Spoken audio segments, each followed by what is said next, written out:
I adore historic costumes, and if there's any way to use period things, I try to.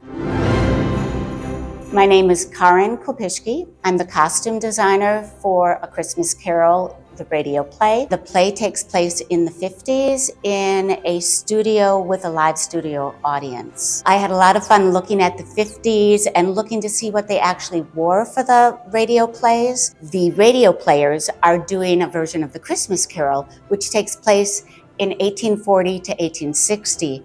So even though they don't change into appropriate costumes, I wanted the costumes to reference the Dickensian era. If you think of the 1950s with the tight bodices and the full circle skirts, in the mid-1800s, the women had very tight bodices and the skirts were very full with crinoline.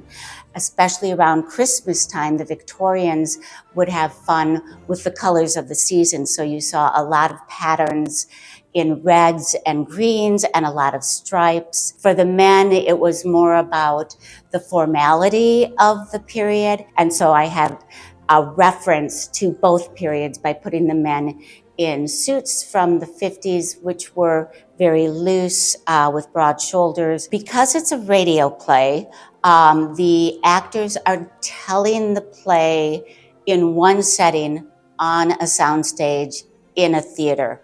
And so they do not do costume changes. It wouldn't affect the radio audience to have them do any costume changes, and it would only make it confusing and take more time for the live audience.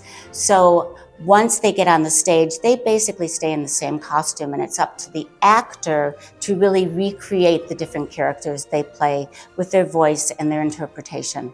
However, there are some moments when, if there's a very iconic character, they might put on a hat or they might pick up a prop that would be helpful for the studio audience, even though the radio audience wouldn't necessarily hear it. When Jacob first approached me about doing the play, he knew he was going to do this as a repertory holiday show. So every year it would be the same troupe of actors doing radio plays with different holiday stories. We've been lucky enough to have the same cast come back to do 2 productions. This year, everybody is coming back, but one of our cast members is moving into the director position. I've been able to make the same original costume work. My favorite part is finding those little details, including the kind of quirky, kitschy Christmas corsages that I remember my grandmother would wear still during the 60s and 70s. This enchanting spectacle continues all through the month. Tickets are selling fast, so call the box office today.